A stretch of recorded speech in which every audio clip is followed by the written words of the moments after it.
You're listening to Finding Your Genius Zone with Dirk Nevelle. With the help of successful individuals across industries, Dirk breaks down the unknown parts of every vocation while highlighting the importance of finding a career where you can leverage your natural skills, passions, and interests. Now here's your host, Dirk Nevelle. Hey everybody, this is Dirk Nevelle. Welcome to my podcast. On with me is a good buddy of mine that I've known for a long, long time, Scott Summers. Scott, welcome. Thank you. Thank you, Dirk. Glad to be here. Yeah. So Scotty, just a little recap or summary. We have known each other, God, I want to say going back to like 4th, 5th, 6th grade. We played hoops together. Summy, as I call him, was always our star hooper. And I just was there playing defense, watching him drain threes from deep. And we ended up going to high school together. And, you know, the interesting thing about this podcast for me is I've always thought if I could go back in time, I would be really interested in what Scott has done. And I know it's not an easy career, but there's a lot of things I'm naturally interested in about. So I'm excited to interview him. But the thing is interesting too, Scott, is, you know, you and I have a similar background with technology, Netpodium, Akamai. You know, we kind of were in that streaming world together. And then we both kind of did a 180. I think you've been with USI for about 19 years.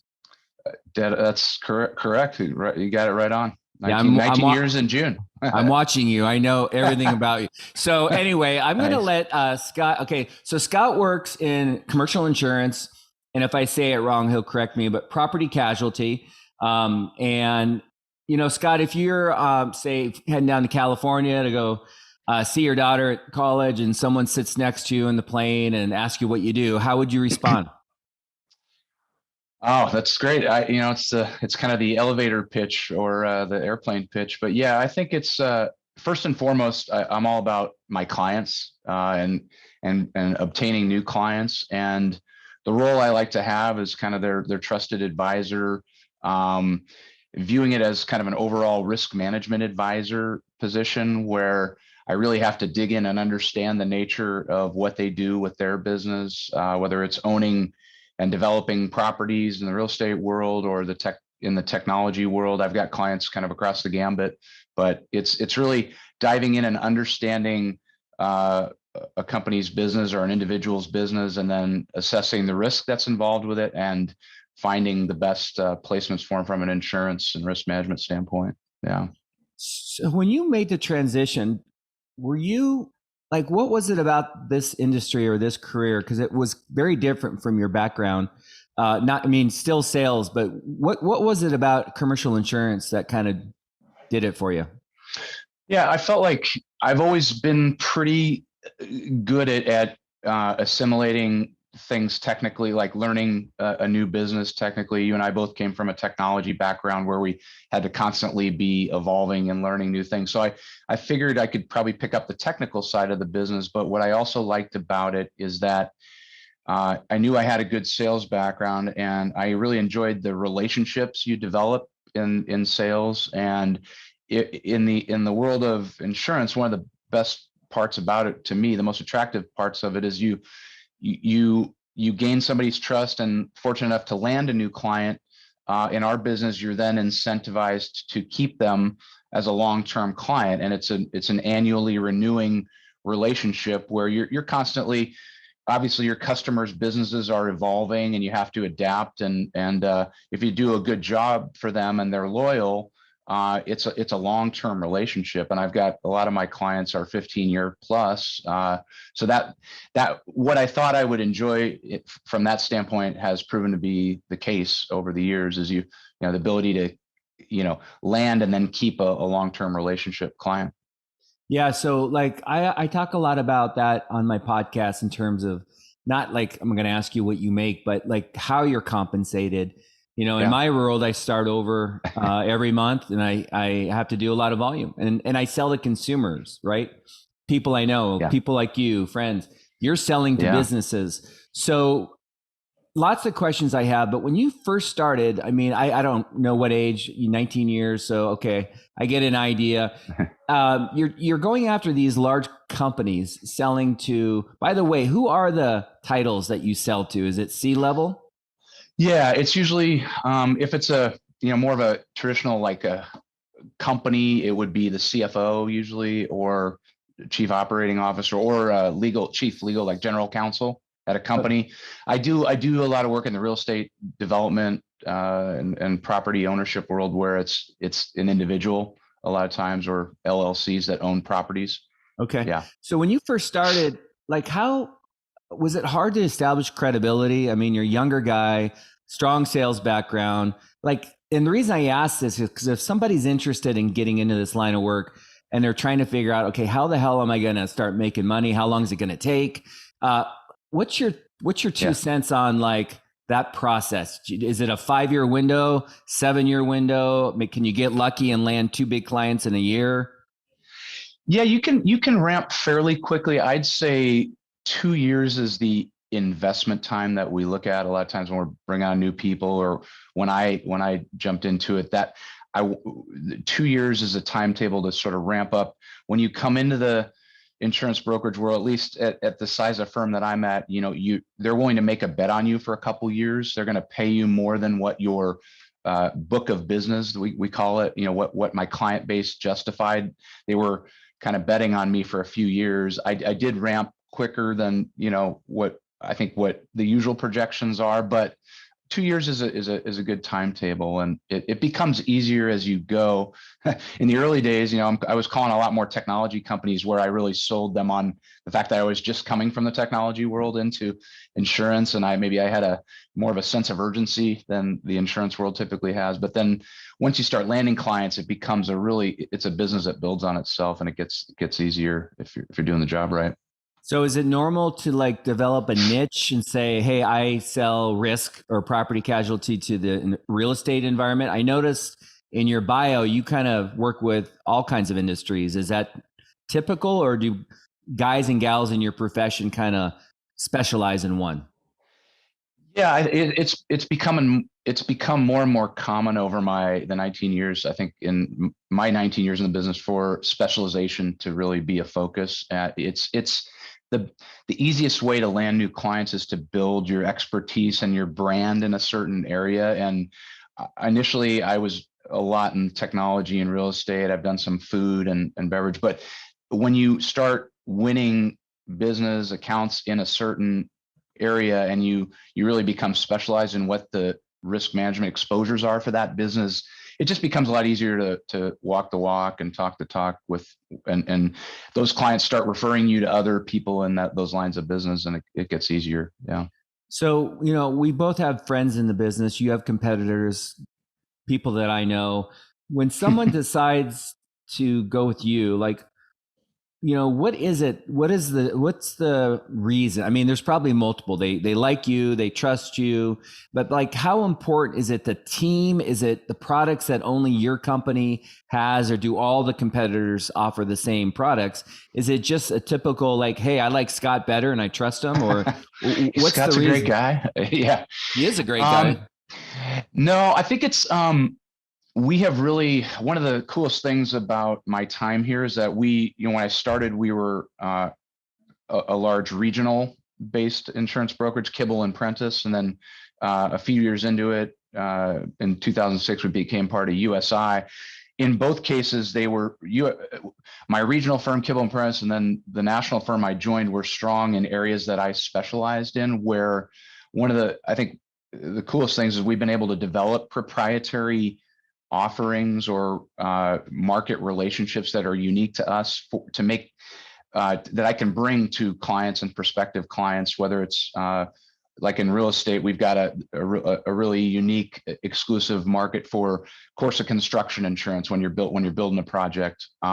Technology, we've developed we can customize policies to meet the E&O and cyber errors and omissions and cyber needs. So yeah, when you build scale in a certain niche, you can actually really customize the product offerings in the insurance world around what you're focused on.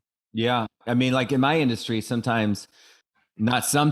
hard to differentiate because we all sell the same products and programs. And so easy to commoditize. Yeah, it is. But in yours, it sounds like you could be very different than the competitor next door because of a niche that you have. Correct. Yeah. And then again, you're coming up with maybe some, ideas that are differentiated for how you're going to go about either the shopping and placing of the insurance or the customizing of the policy around it, or you're having like a real proactive claims, when your clients actually need the insurance to respond to something that's going on, having a unique approach on that can be differentiating too. Is that like an opportunity to shine? Like when things get bad, let's say there's an issue, and I mean, you can probably give me a million of them, but something's going down that's stressing out the CEO or the company. Now they need help. That to me seems like a time where you kind of earn it. That's where the rubber meets the road. Yeah. They, there's a guy in my office says, insurance is just a stack of papers until you actually need it. And it's true. That's where we do have an opportunity to show, a sense of urgency, really dig in and understand what's going on with your client, and have that insurance that they're paying a lot of money for respond to address it. So when someone says, yes, Scott, I want to go with you guys, I would like to, is that typically a year commitment then? Yeah. Normally we're placing policies that annually renew. If it's like a development project, it could be longer than a year. That policy specifically could be longer than a year.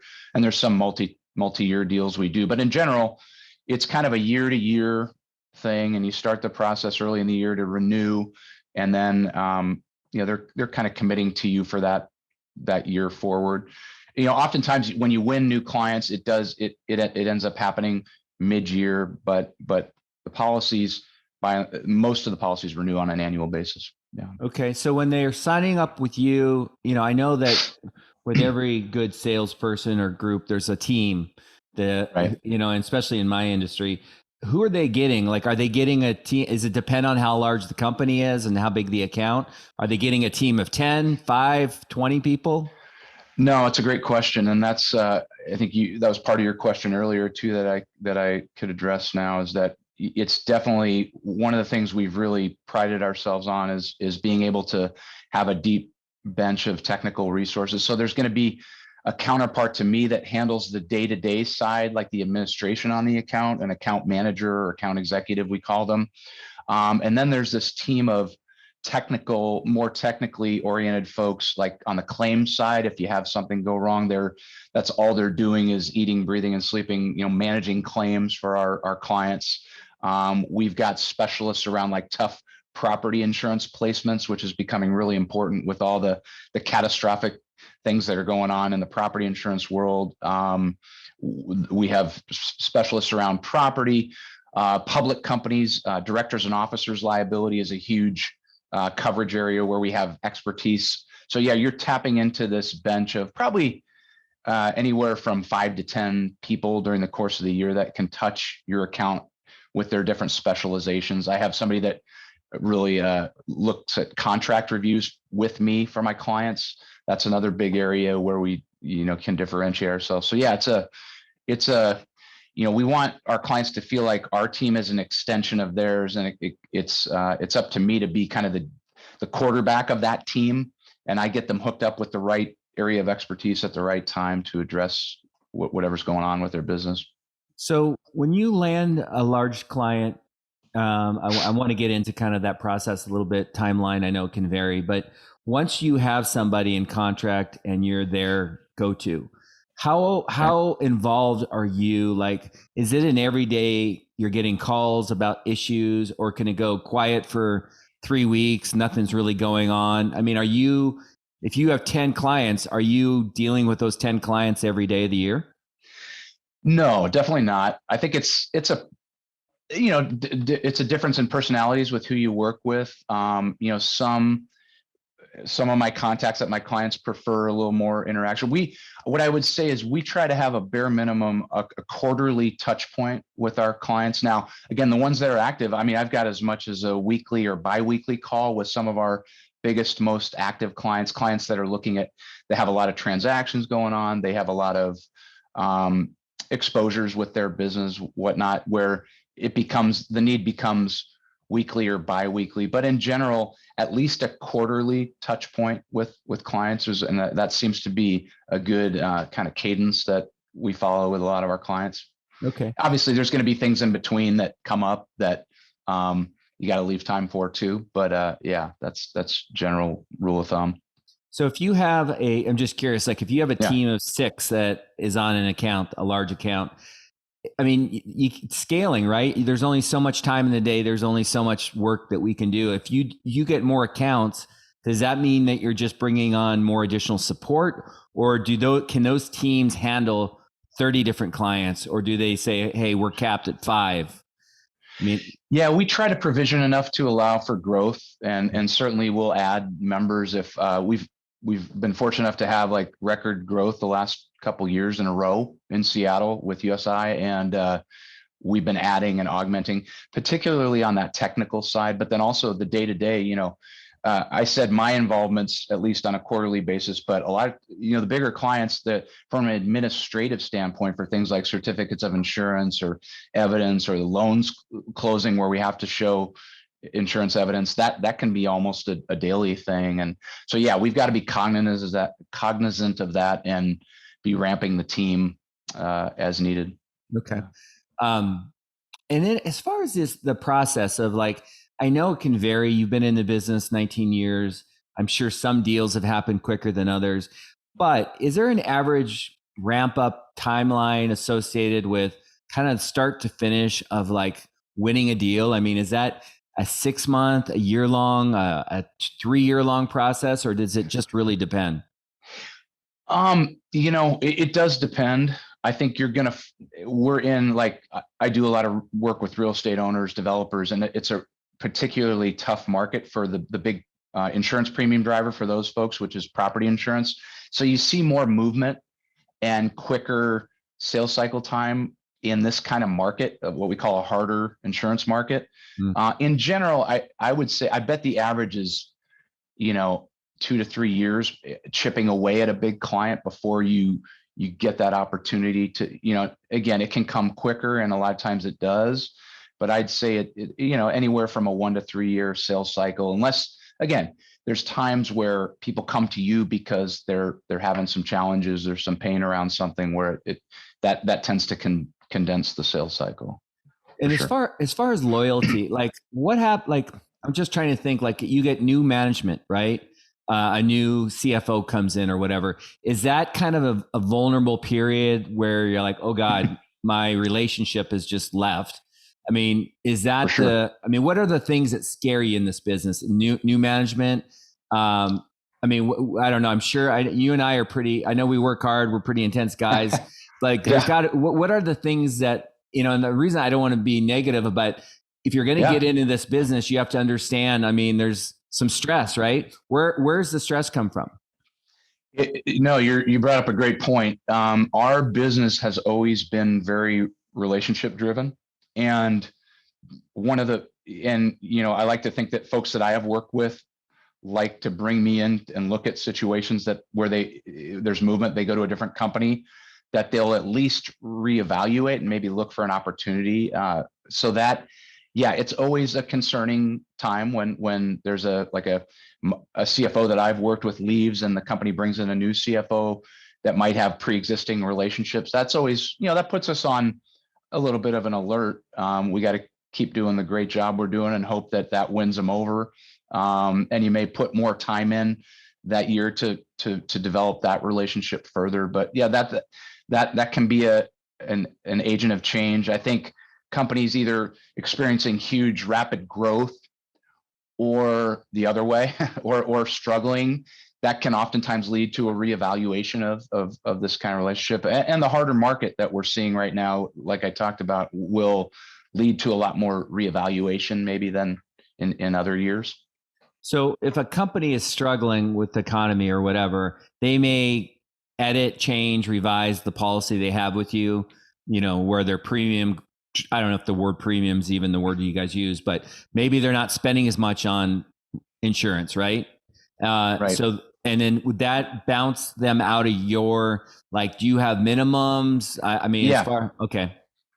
Yeah, I typically, my team and I work with accounts that are typically paying $100,000 or more in overall insurance premium for their business. And I focus on, as you said earlier, property and casualty, which is another word for liability, which includes like management and professional liability. We have the other largest group within USI is employee benefits, health insurance plan placement for companies. So that, we typically, in my side and on the benefit side, that 100,000 premium is usually a good gate. So I'm curious, like, I've never asked you this, but like, would you have a same interest level in the benefit world as you do in property and casualty? Like, if you like property and casualty, does that mean that you like benefits, or are they totally different animals? They are totally different animals. There's some things, I mean, I think the service side of our businesses is somewhat similar, but I find with what I do, what I think I enjoy about it that might not be the same in the benefits world is that I have to kind of design a commercial insurance program around that company's unique exposures. What they do, I have to learn a lot more about what they do. Health plan wise, you've got to be really sharp on, health plans, but I think it's a little more homogenous than my side, but it, they're both, require placement and support of the insurance. So it's similar in that way. Okay. Yeah, but I would not claim to know the world of health insurance. And it's, we have a great cross referral program though. That's one of the nice things about each side being about 40% of the business. And then we do some other, retirement plan work and personal insurance, but I have great partners that I can refer my commercial insurance clients to for the benefit side of what we do. Okay. Yeah. I mean, I think I used you years ago. I think you hooked me up with course of construction policy with somebody there, which went. Yeah. So, and then when you're devising like a product or a program for a company, you said, are you actually the creative side or is the client saying, this is what we want? Or are you actually coming to them, telling them what they should have? What's that give and take kind of relationship like? Yeah, that's one of the more, I think, enjoyable parts and interesting parts of our job is that I get a chance to come in prospectively and look at, there's things that I gather about a prospective client's business to assess their risk, things about the properties in which their business is located, the products they have, the revenues, the payrolls, et cetera. And then we come in and make kind of a tailored set of recommendations around it. And USI and Kibble and Prentice before, which, evolved into USI, we focus on what I'd say is like the middle market and upper middle market, the bigger brokerages out there than USI, that focus on like large Fortune 500. We do go after that segment too, but those companies tend to have people that are only doing program design and only doing some of the other the placement of certain layers. At USI, I get to really line up the team to help me with that technical expertise, but I get to be the lead on that, which I really enjoy. The size of business that we work with. Yeah. Yeah. I mean, we're a lot more hands-on and I think nimbler than some of our bigger competitors in that way. But yeah. Your exposure, I mean, you must have learned a lot like behind the scenes, like what these, I remember when I worked I was selling Costco when I was at broadcast.com and we were in with the top people. And it was interesting. Like for example, we learned how razor thin their margins are, right? Like, I mean, very, there's not a lot of profit per product or deal. So you must really get intimate. I mean, you must learn a lot about these companies and how they roll and kind of what makes it work and what they kind of get worried about.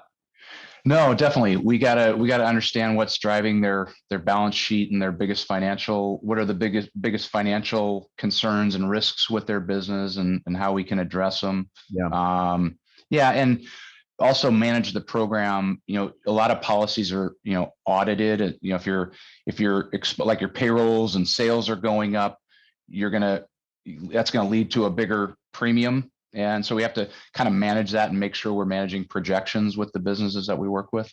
Yeah, accordingly. So people that are watching this, I mean, it could be really anybody, but if you're interested in this area or this industry career, you've seen, I mean, you and I are the same age. You've seen a lot of young men and women probably enter the field. Um, some have done well, some have bowed out. What's typically, what are the characteristics like that typically translate to people succeeding? Like, you and, I mean, I know some guys that you work with, but what is it like if someone's like thinking, gosh, am I going to be good at this business? What have you seen that says, these are the two or three things that typically people that do well have these traits? Yeah, I think as a salesperson, and then specifically in the insurance segment, you got to get out there and meet a ton of people. It's a big. We get really involved in the community. We get really involved in associations, whether it's around real estate or technology or whatever industry segment you've specialized in. It really behooves folks with what I do to, especially when you're ramping up and trying to build a client base and meet a lot of prospective clients, it's getting out there and going to industry events, association events, stuff like that, that really gets you out meeting a lot of people. I think they call it we've got a thing that we send out community things that are going on in the community, call it working the pond. But it's literally, developing centers of influence or whatnot. You've also got to spend time developing your technical knowledge. You have to get licensed in insurance. You go through kind of a training, and you have to take, tests to pass. It's not quite as arduous as like the financial world, but you have to get licensed. And so you got to ramp up technically. You got to be out there meeting a lot of people, and maybe you start realizing where you're going to gravitate towards specializing with your business. And that's really important. And just having a really high activity level of calls and getting meetings is key in the early days. I know you're a humble guy. I know, but you're one of the top. I mean, I know you're one of the top guys in your industry. It took a while, right? I mean, it's not, and I say this because people need to understand there was probably a period of time you did say you ramped up pretty quick, but I mean, it's a contact game, right? I mean, you got to get out there, make the calls, do the meetings. I mean, it's not an overnight kind of thing. No, exactly right. It's I think you got to be ready. I think that 2-year window is where I think that's a great goal to be really in those early days. It's key to be, once you start, you want to, we're really big on team selling here and getting other folks involved, where I started calling on big accounts right away, involving other folks from my team, where I knew that I'd be deferring a little bit more to their expertise and their knowledge. But it's a ramp. It's a curve like anything, but the quickest way to learn is to actually be developing opportunities and be talking to the types of businesses that you want to be working with. You can't shy away from that, even though you might be somewhat newer to the industry. You got to grab your colleague that has the experience and start learning, and by going out on calls with them and seeing how they're doing things, and that's a way to really speed up your ramp. But you have to be patient too. I'd say that, again, like a 2 or 3 year window of learning the business, getting the calls and getting the experience. Is there anything that surprised you that you didn't see coming, like good or bad? Like, you thought you knew what it was going to be, but maybe your 10th year in, you're like, I mean, I don't know, maybe it's something like you're surprised, maybe people aren't as loyal, that you thought these would be clients and they're not. Like, is there anything that you might want to like warn people about that, hey, I didn't understand this up front, but 10, 15 years in, this is a reality that you have to deal with?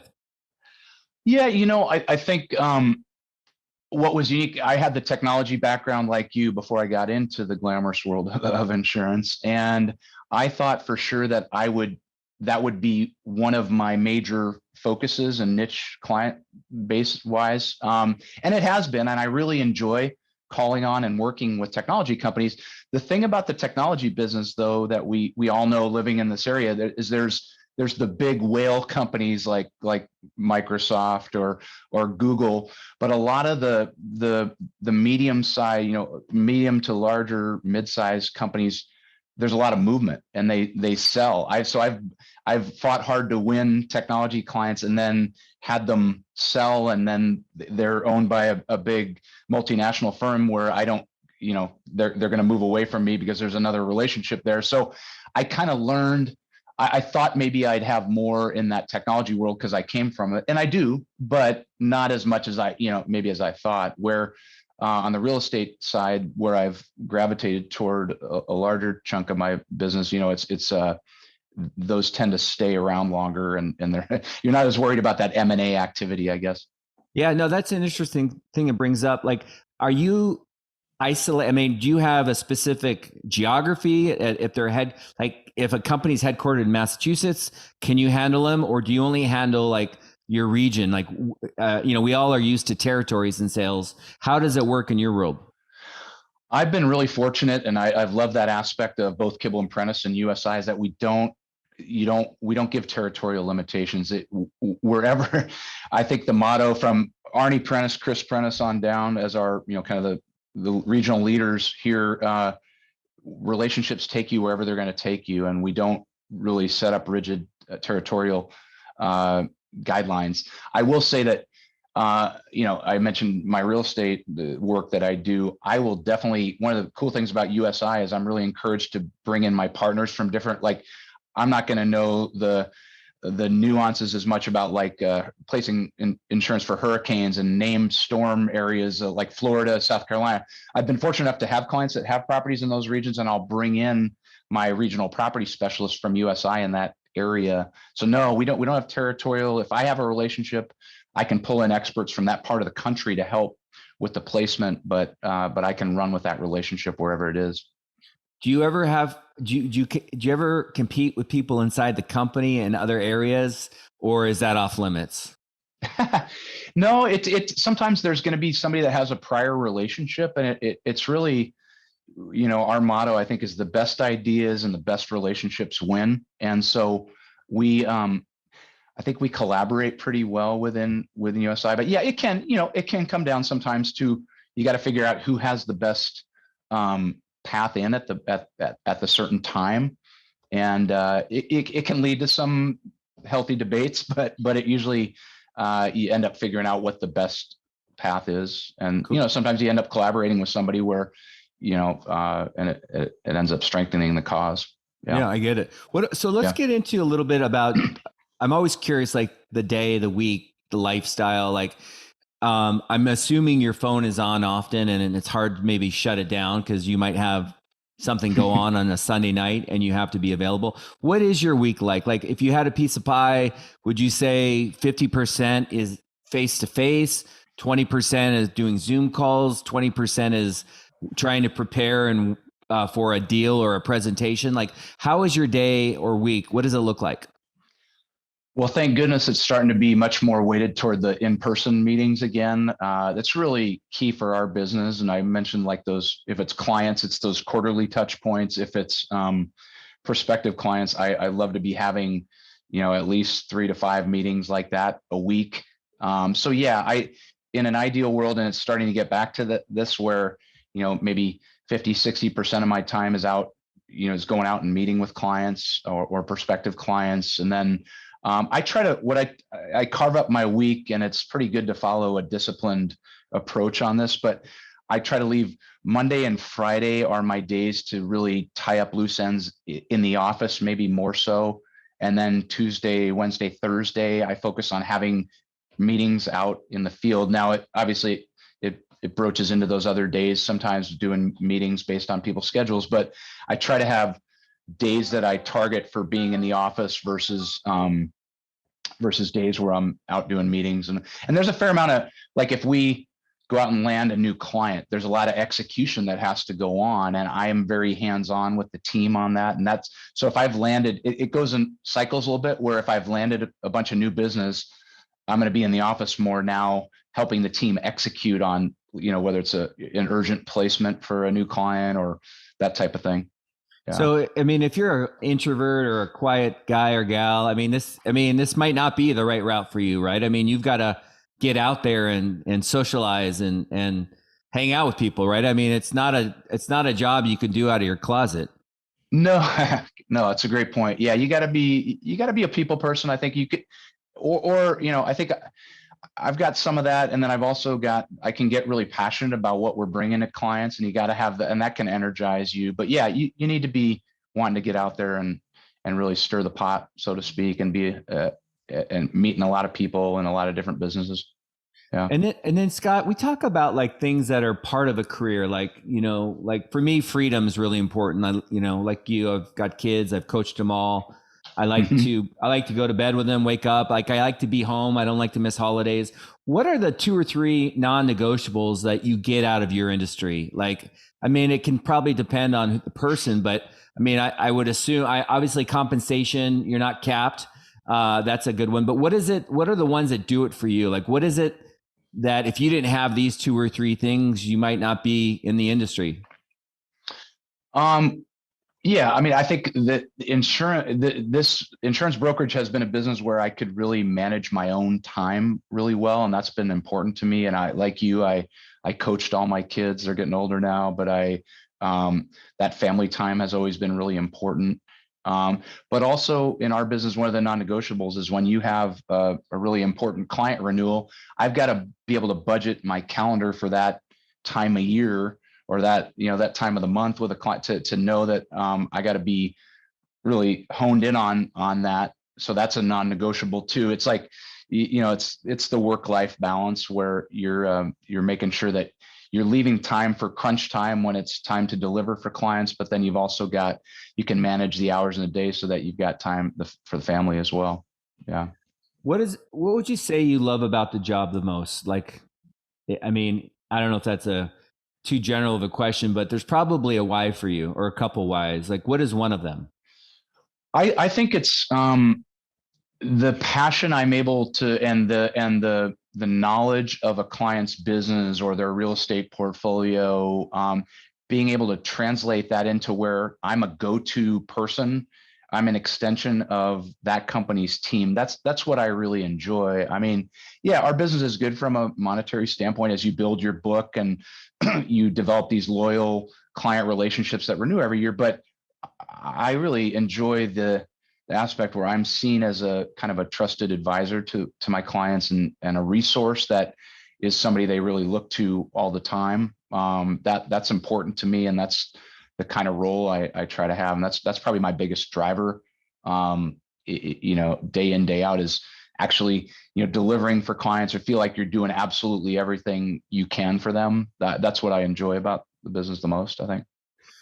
So if someone's wanting to get into this, I mean, do you advise them I mean, would you say get on with a big company, learn the different, or, I mean, what would you say to someone that's 25, 26 coming out of college or grad school, and they're like, I want to do this? What would you say to them? You know, it's interesting. I think there's a way to go where some of our insurance company partners. So our business is we call it a three-legged stool. I'm the broker that goes out and I shop all the different insurance carriers and find the best placement for the client. So there's me, the broker, there's the insurance company, and there's the clients.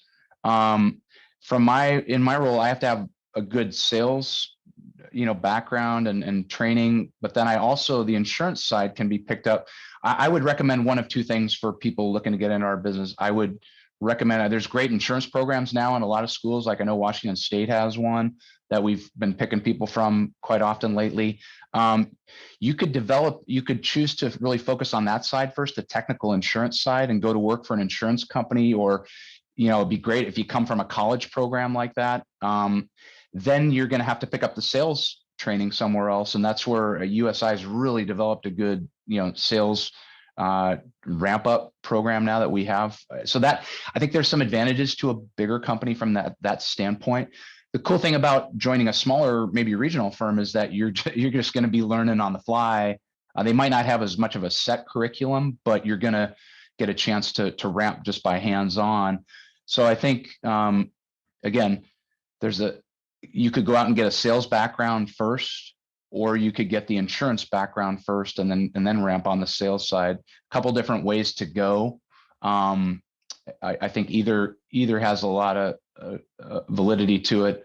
I think I like what I did, the way I did it, where I got the sale, like I got sales in a fast moving technology environment first, and then ramped on the technical side of insurance by getting into the business. But it can go either way Yeah. for sure. I had a podcast recently with a really high end agent. They are like nationally ranked. And she was saying it's so like she would recommend getting other experience before getting into that world, right? Just so you have, and I could see like working for a business on the risk side and just learning about the pains and the things that might keep them up at night, right? And understanding like and then transferring that experience into your world. I could see that being a benefit as well. As we wind down, Scotty, I always ask a couple questions each guest. One is, if you were to come out of UW again, if you were to do it, go back, rewind the clock, would you have, knowing what you know now, would you have jumped right into insurance, or would you have still done the technology route? I mean, like, how would you do it different if you would? I would say the only thing I do different, I really value the technology sales background I got. If I could condense that window and have gotten into insurance a little bit sooner, say, 5-6 years earlier, maybe in my late 20s or early, I think I was 34 when I came over, which it gave me plenty of time, but it's such a great business, the insurance segment, that I kind of wish I'd gotten a little bit sooner, but I do really value the fact that I got into something that had a faster pace and urgency, maybe, that I could bring to this segment, So yeah. I would recommend the way I took, and maybe just getting into it a little sooner than I did. But yeah, I get it. If you could, let's just say the other question, if you couldn't be in insurance, let's just say for some reason it was off the table. I always ask this, but like, is there a dream job? Like, if you could do anything? And the reason I ask this is because I think it's really interesting for people watching. So they're listening to you, as an insurance person, but I'm always curious, like, what would be that dream job if you could do anything? Oh my gosh. If there were something, entrepreneurial and sports oriented, Dirk knows I'm a huge sports nut. That would have been an interesting segment. And maybe developing some kind of new ideas around whether it's sports marketing or sports management or something like that. That would have been really cool, I think, because I have such a passion for it. And my daughter, actually my younger daughter, Claire, is really interested in that. So I'm psyched to try to help her see where she goes on that front. But that would have been cool. But yeah, I had always thought about going to law school, but we know there's enough attorneys out there. So I once I started getting a paycheck in sales, I didn't take that LSAT any further than just taking the LSAT. No, it's funny. I remember back in the day, you were the guy, like you knew everything, like trivia wise, like we'd ask anything related to sports, like who had the most home runs in 1962 or whatever. Like you just knew it. So I could see you being one of those broadcast, or those talk show guys, there's a million of them, but I could see my dad grew up with a guy in Scranton, Pennsylvania that was like running ESPN. Like he was like the lead production guy at ESPN. And I almost took him up on an offer to go. I could have gone and interviewed with that guy, but I don't know if I had the charm to do that, but it would have been an interesting path. We had another buddy that's been with ESPN forever too, but yeah. Yeah. I wonder what he'll be doing now. I know. So is there anything, Scott, that, you're more intimate with your career, your industry than I am, but is there anything that I didn't ask that you think, would be important, like on the tip of your tongue, that you think this is really good for people to know if they are considering your industry? I think it's important to know that insurance is there's cyclical aspects to it. Like there's, you gotta be ready for, there's, like in what I'm doing right now, it's a super hard property market. And, there's going to be cycles, and you really have to be ready to weather. But in terms of, it's a pretty steady business in terms of how you can develop your, the income from it. But there's a lot of ebbing and flowing, and you just have to be patient and kind of realize that there are cycles that go through, and in working with your clients' businesses have cycles as well that you have to be attuned to, and not get, I guess, not get too flustered. You got to kind of weather the different storms that come along, either again with your business or your client's business. But yeah. Do you, and one question I guess I forgot to ask you, I don't know what your knowledge level is of AI, but it's something that pops up a lot because AI, I think, will eliminate certain types of jobs for sure. Do you see it playing a role in the risk world? Like policies being written by AI versus human people, like, or do you see it just making it, you guys complementing what you do? Well, that's one of the things I'm proudest about at USI is we really have been at the forefront of using AI to better inform our recommendations for our clients, leveraging this great wealth of information we have about clients and prospective clients around the country. So that it is something we really need to be harnessing and using data to help our clients make their decisions. So I'm pretty excited about what it brings to the table. But you're right, if you're not at the forefront of that and always focusing on it, you could be left in the dust too. So that's something we're really putting a lot of time. And the leadership team at USI that's been on, they came in like a year after my group, Kibble and Prince, became part of USI. We have had this management team from day one. They've really been focused on leveraging technology, and AI is a huge part of that right now. So it's a good point. Yeah. Well, Scott, I appreciate it. Yeah. You're a good buddy, and I appreciate you taking the time to come on. Dude, I'm proud of you for doing this. It's exciting. The Dirk Nevelle podcast. Nice work. It's fun. I mean, the why is I just think a lot of people don't really know what they're getting themselves into. And sometimes when you get locked into a career, it's hard to get out. And I just think it's interesting. I'm always interested in this kind of stuff. And, the second part of the podcast is interviewing people that are at the top of their game. And you're definitely one of those people in your industry. So I think that when, you like what you do and it's obvious, like just listening to you, we've hung out many times, but we haven't had these types of conversations. I mean, I can tell you really like what you do and you're genuinely interested in becoming part of your client's team. And, that's ultimately, if you're faking it, I think your success is going to only go so far. And you obviously are genuine and authentic. So thanks again, Scott. I'm going to be running off to my daughter's graduation here in a little bit, but I appreciate you taking the time. Oh, enjoy that. But thanks for having me, and appreciate it. All right, buddy. Thank you. Take care.